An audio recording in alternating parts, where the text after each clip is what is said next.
सतगुर के साजे निवाजे प्यारे साध संगत जी, प्यार और सत्कार से कहना धन निरंकार जी। मेरे बाबा गुरु बचन जो तूने दी कुर्बानी है, युगों युगों तक याद रहेगी जो तेरी कहानी है। तूने प्यार दिया इतना दुनिया के हर इंसान को, सब मिल यहाँ आ बैठे, हिंदू सिख मुसलमान है जो। कुछ लोग ना समझ पाए, कर गए मनमानी है। आदेश दिया तुमने अब कोई नशा ना करे, करें सादा शादियां सब ना व्यर्थ का बोझ बढ़े। ना दहेज ना दिखलावे की झूठी शान बढ़ानी है। अरदास ये करते हैं तेरे वचनों पे चल पाए। सतगुरु माता सुदीक्षा जी जो समझाए हम समझ वो पाए। हम सब वो समझ पाए। सतगुरु माता जी निरंकारी राजपिता जी का दासी हर पल शुक्राना करती है, जिनकी अपार कृपा से हमें ये शिक्षाएं मिल रही हैं। युग प्रवर्तक बाबा गुरबचन सिंह जी महाराज की जो भी हमें शिक्षाएं मिली, जो भी उन्होंने हमें समझाया कि सादा शादियां हों, शादियां दिन में हों, व्यर्थ की फिजूल खर्ची ना हो, और नशा नहीं करना है। नशा किसी प्रकार का भी हो वह बुरा है। तो इन सब बातों की तरफ हमने ध्यान देना है। सतगुरु की शिक्षाओं पर हमने अमल कमाना है।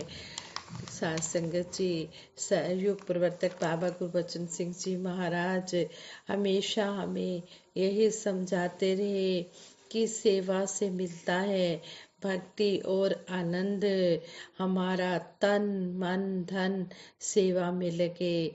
जो भी अपना तन मन धन संतों की सेवा में लगा देता है, उसी को महानता और भक्ति का रस मिलता है। जो तन मन धन की सेवा नहीं करता, जो तन मन धन से आगे नहीं आता, वह चाहे कि मेरे अंदर मेरे मन में आनंद आ जाए, तो ऐसे आनंद मिलने वाला नहीं है। जैसे कोई बिजनेस होता है तो उसमें हम धन भी लगाते हैं, मनी भी लगाते हैं, तन करके उसमें हम मेहनत भी करते हैं और मन करके पूरा ध्यान भी देते हैं। जो यह समझे कि मैंने उस पर धन ही लगा दिया है, अब तन और मन की जरूरत नहीं, तो वह भी लाभ नहीं उठा सकता है। जो कहे कि मैंने धन भी लगा दिया है, तन भी लगा दिया है, पर केवल मैं ध्यान नहीं धरता, मैं मन नहीं लगाता, तो उसका भी कुछ नहीं बनता। कोई कहे कि मैं मन लगाता हूँ, धन लगाने की मुझे जरूरत नहीं, तन लगाने की जरूरत नहीं, तो उसका भी कुछ नहीं बनता। अवश्य ही हमें तीनों बातों में आगे आना होगा। इसी प्रकार हमें परमार्थ में तन मन धन तीनों लगाने चाहिए। जैसे तन भी हमारा संगतों के चरणों में न्योछावर हो और संगतों की सेवा में जुटे, चाहे वह किसी प्रकार की सेवा हो, पानी की सेवा हो, लंगर की सेवा हो, जोड़ों की सेवा हो, किसी प्रकार की हाथों की सेवा हो, उसमें तन लगा रहे। धन करके भी हम अपनी सामर्थ्य के अनुसार सेवा करें और मन करके भी सदा सबका भला ही सोचें। जो तन मन धन करके अपने आप को सतगुरु साध संगत माँ के चरणों में न्योछावर करता है, उसकी तन मन की सारी मैल धुल जाती है। हम पूर्ण अवतार बानी में शहनशाह बाबा अवतार सिंह जी महाराज फरमाते हैं, जो संतां दी सेवा अंदर तन मन धन लगांदा है, मन दी मैल असल विच अपनी समझो धोई जांदा है। जो संतों की सेवा में अपना तन मन धन लगा देता है, उसके मन की मैल रह ही नहीं सकती। मन केवल सेवा से ही पवित्र होता है, और किसी कर्म से मन को हम जितना भी पवित्र करना चाहें, स्नानों आदि से निर्मल करना चाहें, इससे हमारा मन कभी भी निर्मल नहीं होता, पवित्र नहीं होता। यह केवल सेवा से ही शुद्ध होता है। जितने भी पुरातन महापुरुष हैं, उन्होंने गुरसिखों की सेवा की, और तब उनका रंग उन पर चढ़ा, और वह गुरु की कृपा से गुरु ही बन गए। यानी कि जितने भी बुजुर्ग आए, उन्होंने सेवा ही की। सेवा ही सबसे महान हुआ करती है।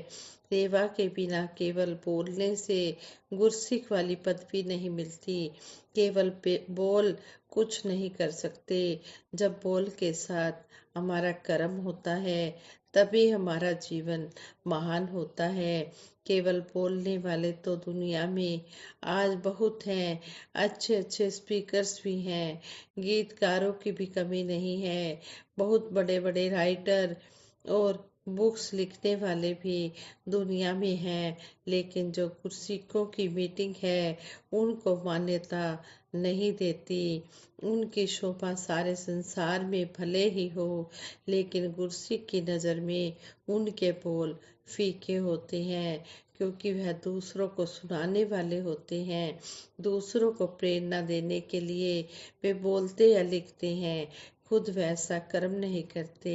यह भक्तों का ही जीवन होता है कि वे मन वचन कर्म से एक होकर सबकी सेवा करते हैं। जो भी गुरसिख बोल बोलते हैं, उस पर अमल कमाते हैं, खुद भी उन वचनों पर चलते हैं, फिर दूसरों को भी उन वचनों पर चलाने का प्रयास करते हैं। सतगुरु का जो भी आदेश मिलता है, सतगुरु का जो भी ज्ञान मिलता है, निरंकार परमात्मा के जो दीदार होते हैं, और जिस आवाज़ से हमें यह ज्ञान व रोशनी मिलती है, हमारी आँखों से माया का पर्दा हटता है, इससे बढ़कर उत्तम आवाज़ कोई नहीं होती। सबसे श्रेष्ठ आवाज़ गुरु की वाणी ही होती है। गुरु की यह वाणी तो हमेशा सदैव काल से एक ही रही है, पुरातन युगों में भी रही है। यह कभी बदला नहीं करती। पुरातन समय में राजा जनक को भी अष्टावक्र जी से यही वाणी प्राप्त हुई, यही आवाज मिली, जिससे उनको सत्य का ज्ञान हुआ, ब्रह्म ज्ञान हुआ, और सच और झूठ का फैसला हुआ। जिस आवाज से यह फैसला होता है, वही आवाज, वही वाणी महान हुआ करती है। जिस आवाज के साथ हमारी वृत्तियां बदल जाएं, हमारी तकदीरें बदल जाएं, वही आवाज सबसे श्रेष्ठ है। यह केवल गुरु की आवाज होती है, जो हमारी जिंदगी बदल देती है। संसार की आवाजें हमारे अंदर क्रोध भरती हैं, एक दूसरे से नफरत सिखाती हैं, एक दूसरे से दूर ले जाती हैं। आज धर्म के बहुत से ठेकेदार जो बाहर बाहर से तो कहते हैं कि हम धर्म कर रहे हैं, लेकिन दरअसल में धर्म की जगह दिलों में बैर विरोध भर रहे होते हैं, दूसरों को नीचा दिखाने वाली भावनाएं भर रहे होते हैं। आप दूसरों को अपने से नीचा मानो, लेकिन गुरु की आवाज जो होती है, वह गुरसिखों में दास भावना, प्यार की भावना भरती है। भगत पहले झुकना सीखते हैं, अपने अहंकार को मिटाते हैं, अपने आप को तन मन धन के साथ सतगुरु के चरणों में अर्पण करते हैं, तो उसमें सेवा की भावना आती है, भक्ति जागती है, सेवा की भावना जागती है, और तब गुरु की कृपा से वो ज्ञान रूपी फल को प्राप्त करते हैं। लेकिन संसार चाहता है कि पहले हमें फल मिले, फिर हम गुरु के आगे झुकेंगे। ऐसा कभी नहीं होता। कोई भी बीज हम बोते हैं, उसे हम जमीन में बोते हैं, और फिर उसमें से अंकुर निकलता है, फिर उस अंकुर से पौधा बड़ा होता है, और फिर उसमें फल लगते हैं। ऐसा कभी नहीं हुआ कि हम किसी पेड़ को उखाड़ कर जमीन में लगाएं और फिर कहें कि उसमें फल हासिल कर लेंगे, तो हमें ऐसे फल नहीं मिलता, क्योंकि प्रकृति के नियम के अनुसार ही हमें फल मिल सकता है।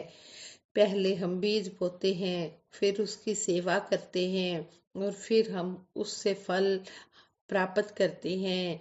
आज दुनिया में केवल फल की ही चाहना है कि हमें ऐसे ही अहंकार से फल मिल जाए, अभिमान से फल मिल जाए, तो यह ऐसे मिलने वाला नहीं है।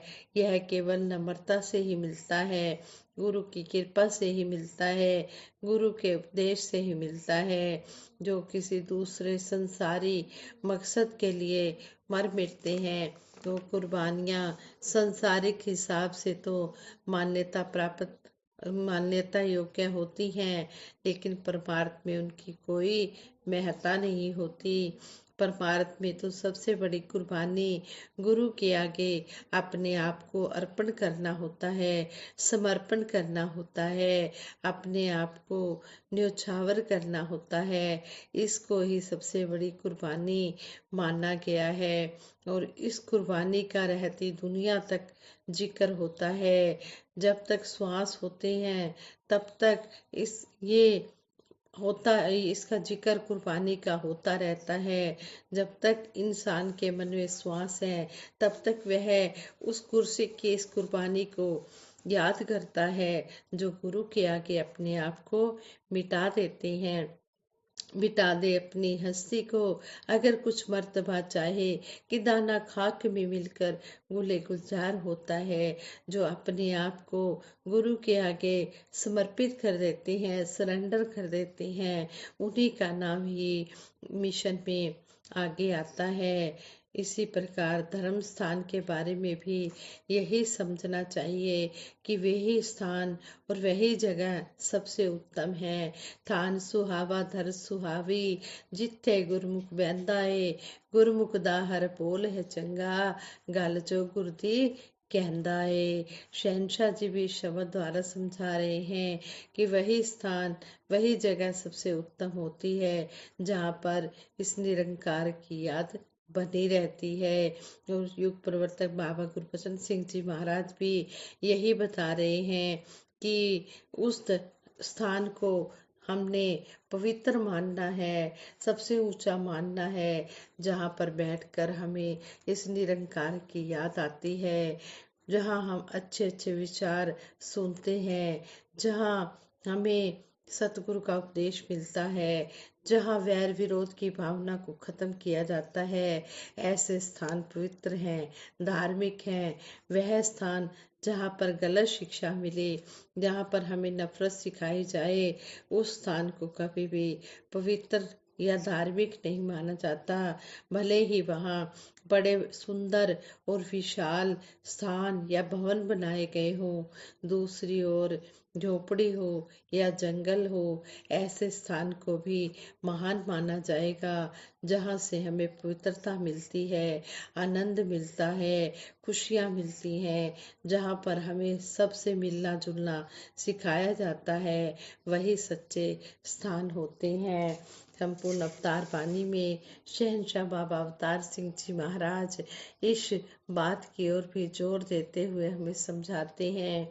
रहंदा कच्ची कुल्ली अंदर, रुखी मिस्सी खांदा है, सारा दिन मजदूरी करदा, पाटे कपड़े पांदा है, कोई नहीं उसका आदर करदा, जिथे भी हो जांदा है, धन रूप तो हीना है ते नहीं किसे नु भांदा है, कोई न संगी साथी उसका, कोई न रिश्तेदार बने, कहे अवतार राजा जगदा, जे रब नाल प्यार बने।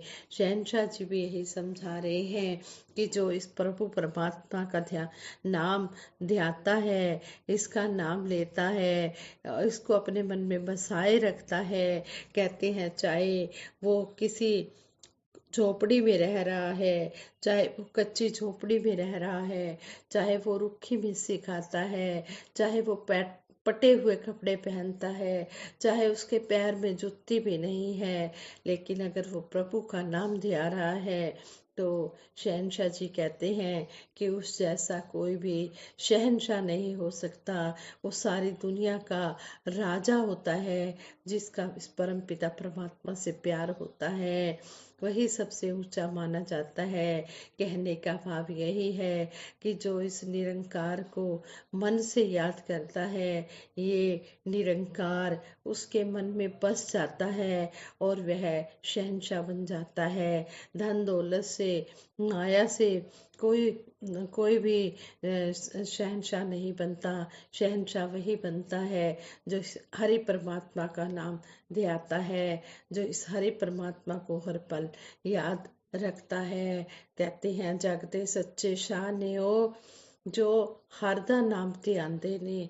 साथ संगत जी, सतगुरु हमें हर पल यही समझा रहे हैं, हमने इस निरंकार का एहसास बनाए रखना है।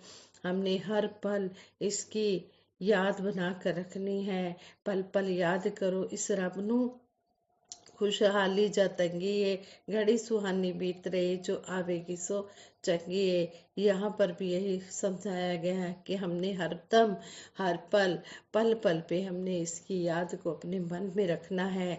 चाहे जैसा भी समय बीत रहा है, हमने हर पल खुश रहना है और सतगुरु के आगे यही अरदास करनी है। सच्चे पातशाह, तेरा ही सहारा है, तेरा ही आसरा है, तेरा आसरा जो लिए जा रहे हैं, सफल जिंदगी जिए जा रहे हैं। जब तेरा साथ है, तेरा सहारा है, तो मुझे किसी प्रकार की भी कोई चिंता नहीं है। ये विचार करते हुए दासी से बहुत सी गलतियां हुई होंगी, उन गलतियों के लिए आप जी क्षमा करें और यही दासी को आशीर्वाद दें कि जो बोल बोले जा रहे हैं, इन बोलों पर अमल कमाएं।